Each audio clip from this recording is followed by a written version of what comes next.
ఎన్నో రోజులుగా ఎదురు చూస్తున్న విశాఖ పార్ట్నర్షిప్ సమ్మిట్కి నిన్న సాయంత్రం గౌరవ ముఖ్యమంత్రి గారు రావడం జరిగింది. రేపు 14, 15 2 రోజుల పాటు గతంలో ఎప్పుడు జరిగిన విధంగా వందలాది ఎంఓఏలు, లక్షలాది కోట్ల ఇన్వెస్ట్మెంట్స్ తోటి, అలాగే లక్షలాది మంది యువతకి ఉపాధి కలిగే విధంగా ఒక పండగ వాతావరణంలో ఈ సమ్మిట్ జరగబోతా ఉంది. మరి రాష్ట్రం మొత్తం కూడా ఎక్కడ చూసినా కూడా అదే డిస్కషన్. విశాఖపట్నంలో జరుగుతున్న పార్ట్నర్షిప్ సమ్మిట్లో ఎలాంటి ఇన్వెస్ట్మెంట్స్ రాబోతా ఉన్నాయి, ఎలాంటి జాతీయ అంతర్జాతీయ స్థాయి కంపెనీస్ రాబోతున్నాయి, వీటన్నిటికి సంబంధించి కూడా ఒక చర్చ జరుగుతూ ఉంది. గతంలో కూడా మనం ఈ పార్ట్నర్షిప్ సమ్మిట్లో 2014, 19లో కూడా ఒక 3 సార్లు చేసాం. అయితే దానికి దీనికి భిన్నంగా ఈసారి ఒక ప్రెస్టీజియస్ కంపెనీస్, గూగుల్ లాంటి కంపెనీలు కూడా మన ఈ సమ్మిట్ లో పార్టిసిపేట్ చేస్తా ఉన్నాయి. ఈరోజు యోనాయకులు గారు మధ్యాహ్నం 2 o'clock వస్తా ఉన్నారు. మన భీమిలి నియోజకవర్గంలో 6 కంపెనీస్ కి శంకుస్థాపన చేస్తాం. అందులో ఇంక్లూడింగ్ రహేజా, దాంతోపాటు వరల్డ్ ట్రేడ్ సెంటర్, ఇవన్నీ కూడా ఈరోజు శంకుస్థాపన అవుతాయి. అలాగే రేపు మార్నింగ్ నుంచి 15 సాయంత్రం దాకా కూడా ఏ కంపెనీలు ఏంటనేది మొత్తం ఇప్పటికే ఇంటిమేట్ చేసి వాళ్ళందరితో ఎంఓఏలు రెడీ చేసి అవన్నీ గౌరవ ముఖ్యమంత్రి గారు అలాగే ఇతర ముఖ్య అతిథులందరూ కూడా వస్తూ ఉన్నారు. వాళ్ళందరి సమక్షంలో ఎంఓఏలు కూడా చేసుకోవడం జరుగుతుంది. విశాఖ అనేది ఈరోజు ఒక సిటీ ఆఫ్ డెస్టినీ, ఒక ఫైనాన్షియల్ క్యాపిటల్, వాటన్నిటికి మించి ఒక యాక్సెప్టెన్స్ ఉన్న నగరం. ఎందుకంటే ఒక మంచి కాస్మోపాలిటన్ కల్చర్, ఒక చక్కటి ఒక ప్రకృతికి సంబంధించిన అందమైన ప్రాంతం. గూగుల్ సంబంధించిన CEO సుందర్ పిచై గారు కూడా ఆయన మాటల్లో చెప్పడం జరిగింది. ఒక వైజాగ్ అనే ఒక సిటీ, ఒక బ్యూటిఫుల్ సిటీ, కోస్టల్ సిటీ అని చెప్పి ఆయన చెప్పినట్టుగా ఒక పక్క చక్కటి సముద్రం, ఒక పక్కనే ఎత్తైన కొండలు, స్టీల్ ప్లాంట్, పోర్ట్ లాంటి ఒక ఇండస్ట్రియలైజేషన్ ఉన్న పారిశ్రామిక ప్రాంతం, అలాగే చాలా మంచి పచ్చదనంతో కూడిన గ్రామీణ ప్రాంతం, అలాగే అరకు, పాడేరు లాంటి ఒక ఏజెన్సీ ప్రాంతం, ఇట్లా అన్నీ కలిపి మిక్స్ అయి ఉన్న ప్రాంతం విశాఖపట్నం. మరి అటువంటి విశాఖపట్నానికి పెట్టుబడులు రావడం అనేది మరి చంద్రబాబు నాయుడు గారు, పవన్ కళ్యాణ్ గారు, నరేంద్ర మోడీ గారి నాయకత్వంలో ఏదైతే డబుల్ ఇంజన్ సర్కారు కృషి చేస్తూ ఉందో దాన్ని చేసుకొని పెట్టుబడుల ఒక వరద మనకి ఆంధ్రప్రదేశ్ రాబోతా ఉంది. గతంలో 5 సంవత్సరాలు పరిపాలించిన జగన్మోహన్ రెడ్డి గారు ఉన్న పరిశ్రమలు కూడా ఇక్కడి నుంచి తరివేశారు.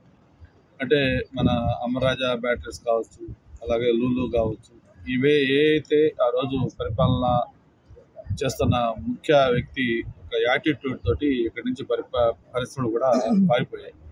మళ్ళీ ఈ రాష్ట్రానికి చంద్రబాబు నాయుడు గారు ముఖ్యమంత్రి అయిన తర్వాత కోల్పోయిన ప్రభావాన్ని తిరిగి తీసుకొచ్చి ఆంధ్రప్రదేశ్ బ్రాండ్ ఇమేజ్ పెంచి మళ్ళీ అవన్నీ కూడా తిరిగి వచ్చేటట్టుగా చేయడం జరుగుతూ ఉంది. ఏదైతే ఆ రోజు జగన్మోహన్ రెడ్డి గారు తరిమేశారో లూలు, ఈరోజు మళ్ళీ లూలు విశాఖపట్నంలో రేపు సమ్మిట్లో ఆయన కూడా పార్టిసిపేట్ చేస్తూ ఉన్నారు. లూలు CMD, అలాగే దానికి భూమి పూజ కూడా జరుగుతుంది. ఇట్లాగా గతంలో ఒక స్టేట్కి ఒక బ్రాండ్ ఇమేజ్ లేకుండా ఆంధ్రప్రదేశ్ అంటే పారిశ్రామికవేత్తలు పారిపోయేవాళ్ళు ఆంధ్రప్రదేశ్ చూడటానికి. అటువంటిది ఈరోజు మరీ కోరి ఆంధ్రప్రదేశ్ వైపు వస్తూ ఉన్నారు.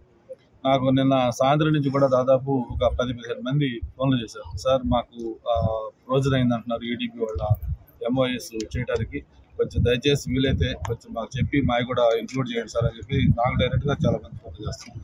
వాళ్ళ ఉద్దేశంతో దీన్ని మొత్తం అందరికి కూడా తెలిసే విధంగా ఉండటం కోసం అనేది ఈ స్టోర్ నాట్ ఇక్కడ ఏర్పాటు చేయడం.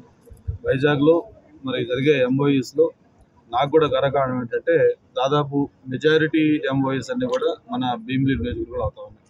ఈరోజు లోకేష్ బాబు గారు చేసే 6 ఫౌండేషన్స్ కూడా మొత్తం మన భీమిలి, దట్టు మధురవాడ, ఎండాడ ప్రాంతంలో జరుగుతూ ఉన్నాయి. ఇంకా రేపు జరిగే వాటిల్లో కూడా గూగుల్ కానీ లేకపోతే మిగతా ఇతర MOAs కూడా మెజారిటీ మనకే వస్తూ ఉన్నాయి. నేను గతంలో చెప్పినట్టుగా భీమిలి అనేది స్టేట్లోనే ఒక హ్యాపెనింగ్ కాన్స్టిట్యున్సీగా ఉంటాం. అందుకు ఎమ్మెల్యేగా నేనుంటా కూడా సంతోషం అని చెప్పి తెలియజేసుకుంటూ మరి రేపు జరిగే సమ్మిట్ని విజయవంతం చేయాలని చెప్పి మరొకసారి అందరినీ కోరుకుంటాం. నమస్తే అండి, నా పేరు కోట అప్పల నరసింహ అండి. సో ముందుగా విషయం ఏంటంటేనండి, మనకి బాబు గారు అంటే అభివృద్ధి. సో అందులో ముఖ్యంగా మనకి HCII సబ్మిట్లో భాగంగా గూగుల్ మనకి రావడం చాలా సంతోషకరమైనటువంటి విషయం ఇది. సో దీని సందర్భంగా సార్ ఆధ్వర్యంలో ఇక్కడ శాండ్ స్కల్ప్చర్ అనేటువంటి చేసే అవకాశాన్ని నాకు కల్పించారు. So I'm so happy. So ఇటువంటి కంపెనీలు మరెన్నో రావాలని కోరుకుంటున్నానండి. సో విషయం ఏంటంటే బాబు గారు ఏం చేసినప్పటికీ కూడా ఆయన చాలా ముందు చూపుతో చేయడం జరుగుతుందండి. సో TU-142 కావచ్చు, అది చాలామందికి ఉపాధిని కల్పించింది. లైక్ ఏమంటారు దాన్ని, లైక్ ఆర్థికంగా రాష్ట్రం ముందుకు వెళ్ళే విధంగా ఉపయోగపడుతుంది. ఎందుకంటే నేను TU-140లో అసిస్టెంట్ క్యూరేటర్గా చేశానండి. నేను చూశానండి, లైక్ విజిటర్స్ విజిట్ చేయడము, అక్కడ ఆ యొక్క TU-142 ఎయిర్ క్రాఫ్ట్ అసలు ఏమిటి అని విజ్ఞానానితో పాటు ఆదాయాన్ని కూడా సార్ క్రియేట్ చేశారండి. ఐఎమ్ సో హ్యాపీ అండి. సో అప్పటి నుంచి I'm fan of sir. So ఏ విధంగా చూసినప్పటికీ ఆయన చేసినటువంటి ప్రతి పదంలో కూడా అభివృద్ధే ఉంటుంది. సో అందులో జీవనోపాధి ఆటోమేటిక్గా ఉంటుంది. సో కాబట్టి I'm so happy to be here. నాకు ఈ యొక్క గొప్ప అవకాశాన్ని కలిగించినటువంటి సార్కి నేను మరొకసారి ఇది తయారు చేయడానికి ఎంతసేపు పట్టింది అసలు? సార్ ఇది మార్నింగ్ 6 నుంచి మొదలు పెట్టాను సార్. 6:30కి అలా కంప్లీట్ చేశాను sir. Yes sir, 24 hours sir. చరిత్ర సృష్టించినోడు ఇప్పుడు ఆ చరిత్రని తిరగరాయబోతున్నాడు. అబద్ధాల గోడల్ని బద్దలు కొట్టి నిజాలను రాగా మీ ముందుంచబోతున్నాడు. నిజమైన వార్తల కోసం వెంటనే డౌన్లోడ్ చేసుకోండి రా యాప్ని.